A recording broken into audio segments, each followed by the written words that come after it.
These are the stories of people who broke through.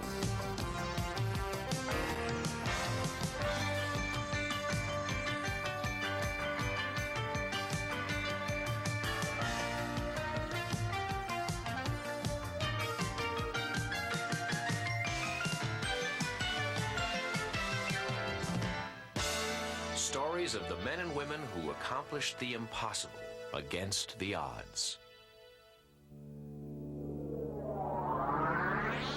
Astro, meaning of the stars.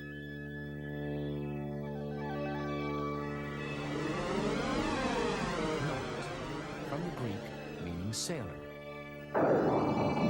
Astronaut, sailor of the stars.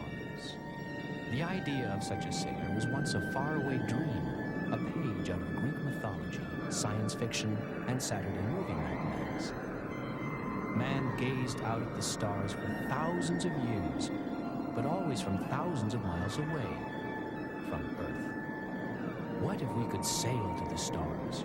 Could we survive outside Earth's atmosphere? Would we find other forms of life in space? What would space tell us about our life and history on Earth? I'm Bill Bixby, and today we'll look for answers to those questions, difficult questions, and answers did not come easily. Finding them required thousands of scientists and engineers, along with a few men of a special breed, men of daring, of courage, who were willing to blast off into a new world where no one knew what to expect, into space. One of them, John Glenn, came to symbolize a tremendous determination shared by all astronauts facing mysterious dangers in a place where no one had ever been, risking everything to explore the heavens against the odds. It was October 1957. 100 miles above the Earth circled a ball of metal, the very first satellite to orbit the Earth, a Russian satellite, Sputnik 1. And it took the United States by surprise. All at once, fiction was fact.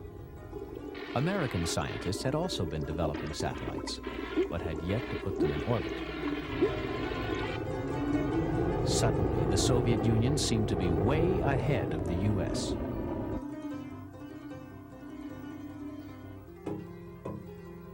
Sputnik challenged America, and the race for space was on. Within 2 months, America tried to put a satellite into orbit. Project Vanguard, December 1957. But it was a miserable and embarrassing failure. Months later, in 1958, Explorer 1 was launched. Its success finally put the United States on the scoreboard. But still, America lagged behind in exploring the new frontier. Both countries began to see new potential. If you could put a satellite into orbit around the Earth, wasn't it possible to send a man?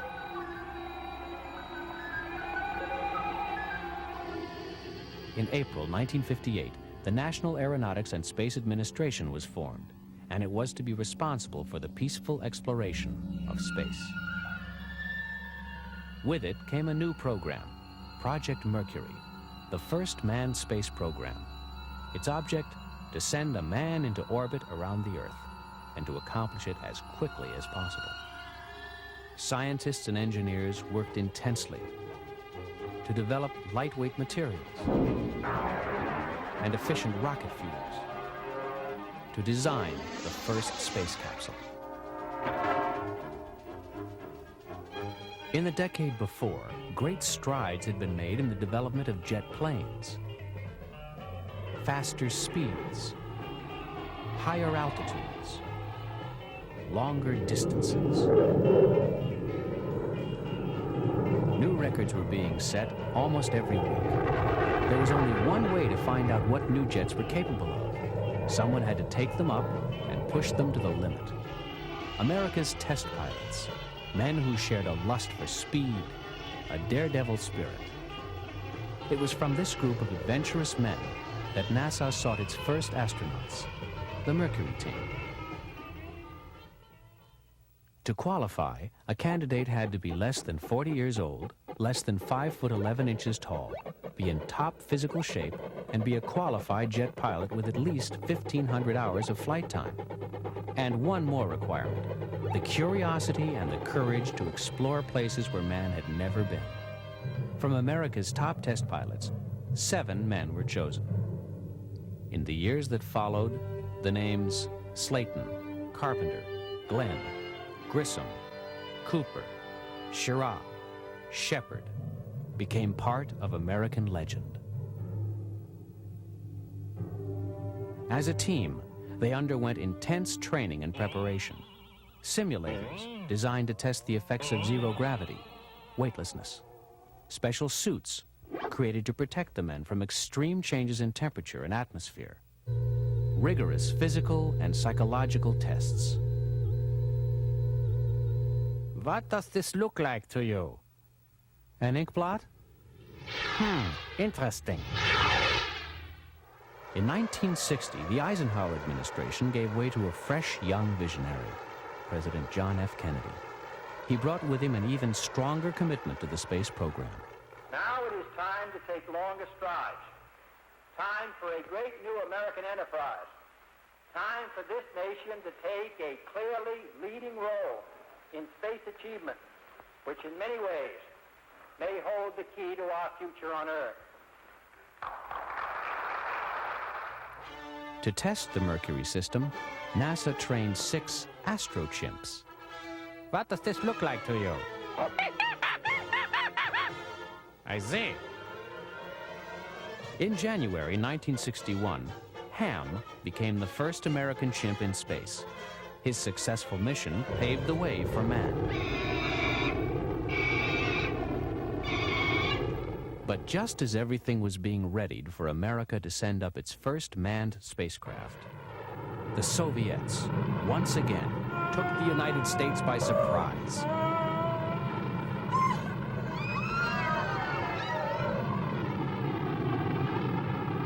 They called him a cosmonaut. He was a 27-year-old Soviet astronaut named Yuri Gagarin in a craft named Vostok 1. He became the first man in history to orbit the Earth.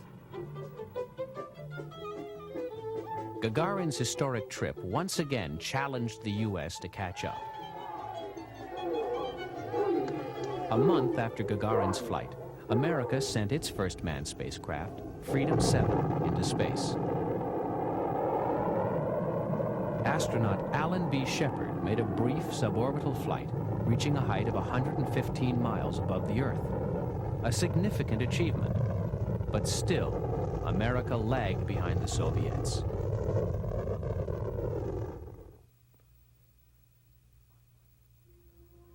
Finally, in early 1962, the Americans were ready.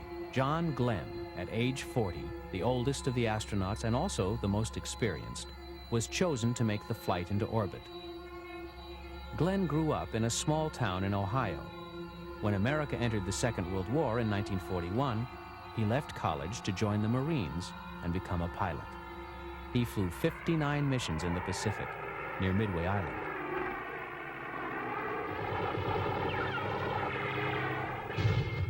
Later, in Korea, Glenn flew 90 combat missions and showed unusual courage and talent as a pilot. After Korea, Glenn came home to become a test pilot.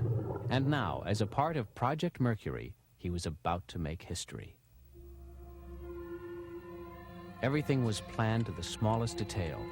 Backing up Glenn, tens of thousands of people, planning, testing, rehearsing, building, training, fighting impossible schedules under tremendous pressure. 18 radar tracking stations were set up all around the world to monitor and keep in radio contact with Glenn during the flight. Finally, February 20th, 1962. Glenn woke up early, ate a light breakfast. A doctor checked his pulse rate, his blood pressure, respiration, hand-eye coordination. He suited up, took the elevator up to the spacecraft, slipped inside the cramped quarters. Technicians closed the hatch. A spacecraft dubbed Friendship 7, a tiny Mercury capsule mounted atop a powerful Atlas rocket, sitting atop 360,000 pounds of rocket thrust. Glenn, alone, waited 4 hours for word that all systems were go. More than 100 million Americans were glued to their television sets, waiting. 9:47. The skies were clear.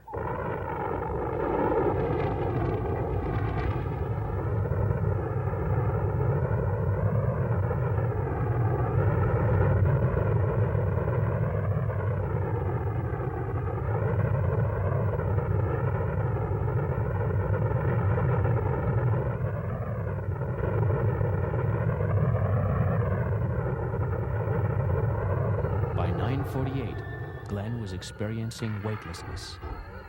By 9:49, he was in orbit.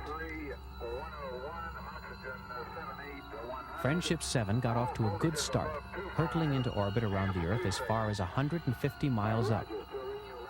Then,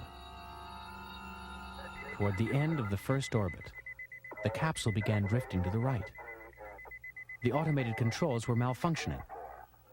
Glenn's years of split-second decision-making as a jet pilot paid off.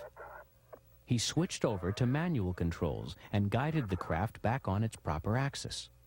After his second orbit, the control center at the Cape received a signal that the heat shield surrounding the capsule might be loose. If this were true, Friendship 7 would experience such extreme temperatures upon re-entry into Earth's atmosphere that the entire ship might disintegrate. Glenn continued into his third and final orbit. Tension on the ground was incredible. There was no sure way to check whether the malfunction signal was reliable. Mission Control radioed Glenn. Now he was aware of the problem. He knew that a sudden and fiery death might await. Glenn began his return to Earth. For 5 endless minutes, radio contact was blacked out due to a field of ionization that occurs during re-entry. Then finally, he made it. Glenn's safe return was a great moment for all Americans.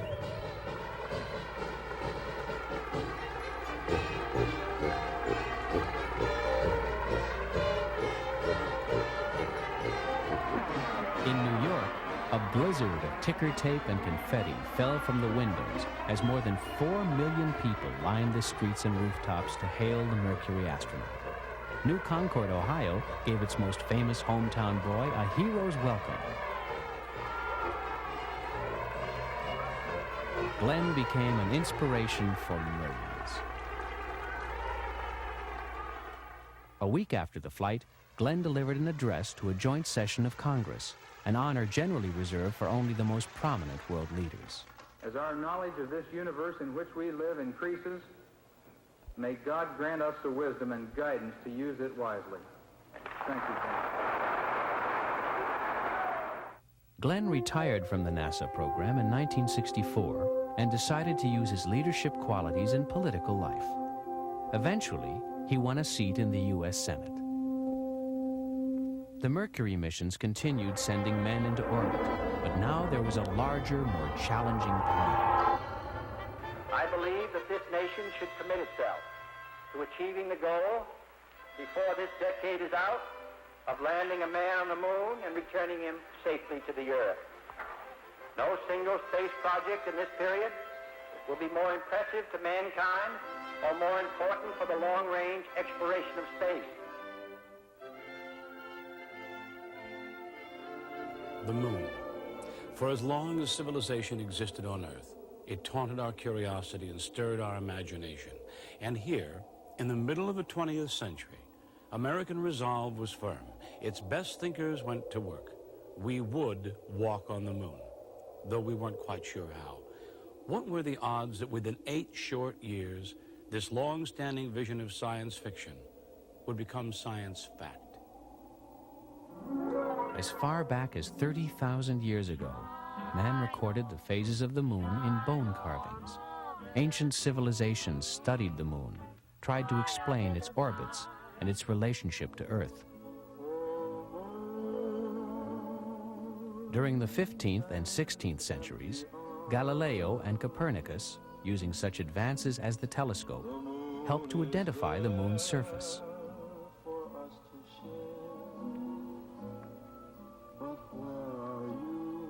Writers of the 19th century speculated in great detail about how man might get there and what he might find. H.G. Wells, in From the Earth to the Moon, sent his imaginary space sailors to the moon by shooting them out of a giant cannon.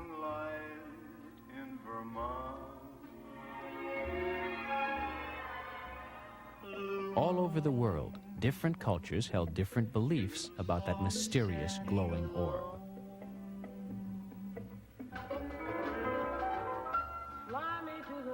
In Norway, people believed the moon's craters were really huge buckets of water. Tiny beings would turn them over, emptying them on Earth, causing rain. In New Guinea, the moon was a child's ball stolen by the gods to light the night while he slept. Eskimos in Greenland believed the moon was a god whose bright glow could make young girls pregnant. And everyone knows the moon, when full, can cause madness.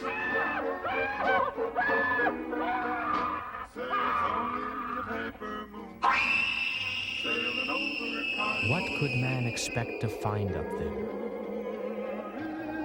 Was there a man in the moon? Was it really made of green cheese? We were soon to find out. The second stage of America's space mission was called Gemini. The Gemini capsule would carry 2 men into space. Composed of 2 parts, the re-entry section, where the crew rode, and below that, like the bottom half of a bell, the adapter section, which contained the retro rockets and fuel reserves. During 1965 and 1966, 10 Gemini flights were flown, each one conducting tests which would lead us closer to the moon. Astronauts learned how to function outside the capsule, known as EVA, or extravehicular activity, literally walking in space. Scientists calculated that it would take no less than 8 days to go to the moon and back. Gemini set out to prove that man could endure zero gravity for long periods of time, long enough to make the trip. Perhaps the most important test conducted in Project Gemini was the rendezvous and docking of 2 vehicles in space, a key maneuver for the eventual moon landing. It was time for the third and final stage, Project Apollo. This program called for 3 astronauts to enter the moon's orbit, where the Apollo craft would split. 1 man would remain in orbit around the moon, while the other 2 would land on its surface in a lunar module. At the end of the lunar exploration, the module would return to lunar orbit, where it would rendezvous and dock with the Apollo command module for return to Earth. The spacecraft was amazingly complex. Over 2 million functional parts and a seemingly endless number of things that could go wrong. Backup systems were designed to compensate for any problems. The astronauts, whose main job in space would be to oversee all the complicated automatic equipment, trained extensively in preparation for their flight. Then, finally, it seemed as though they were ready.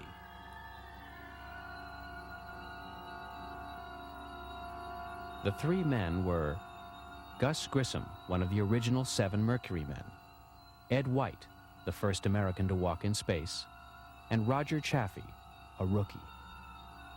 Inside the capsule, they were testing a simulated liftoff when a spark caused by faulty wiring started a fire in the cockpit. Plastic burned and, before ever leaving the Earth, all 3 men died, suffocating from the smoke. The first astronauts to die in the service of their country.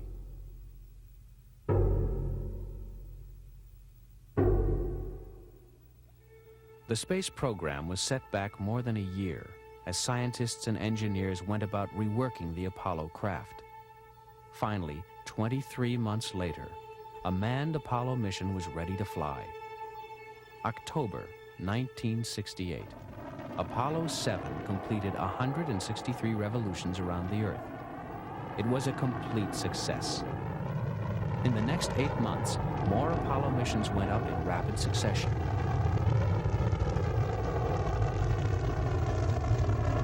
Christmas Eve, 1968, Apollo 8, orbiting the moon, sent live television transmissions of the lunar surface to millions of people on Earth, 250,000 miles away. Apollo 9 tested the separation and redocking of the lunar module in Earth's orbit. Again, a successful mission. Apollo 10, the dress rehearsal, performed every part of the lunar landing mission except for the landing itself. The lunar module came within 9 miles of the moon's surface. The dry run was a success. July 16th, 1969. I have a slip complete light. Box tanking secured. Box tanking secured. Apollo 11's 3-man crew, Lieutenant Colonel Michael Collins, the command module pilot, Colonel Edwin Aldrin, lunar module pilot, and civilian Neil Armstrong, the flight commander. They were ready. Main stage. 4, 3, 2, 1. Mission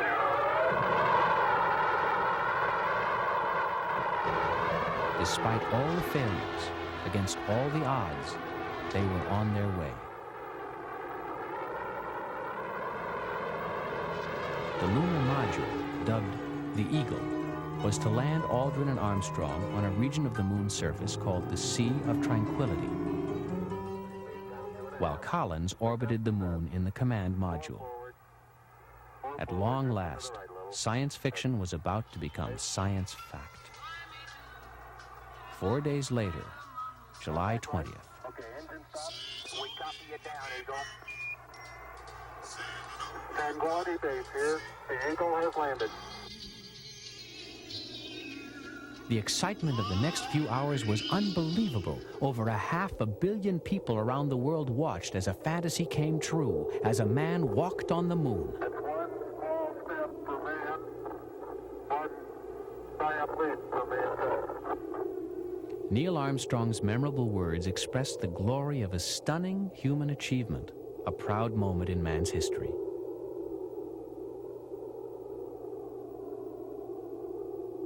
For 2.5 hours, Armstrong and Aldrin walked on the moon.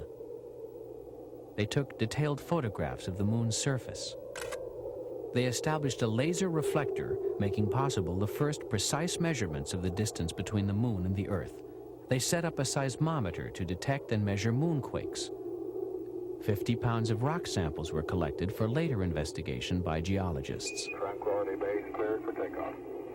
Their return to Earth went exactly as planned.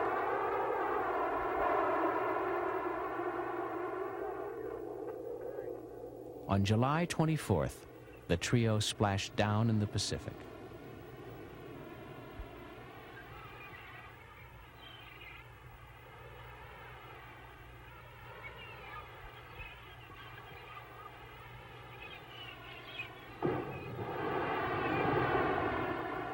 The whole world celebrated the success of the Apollo mission.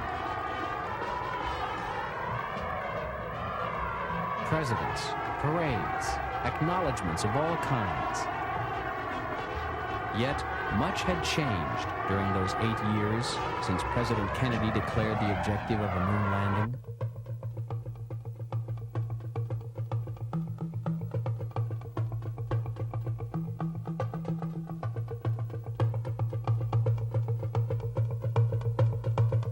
There were critics who denounced the space effort as a wasteful and reckless project that had little to do with the real problems facing our planet.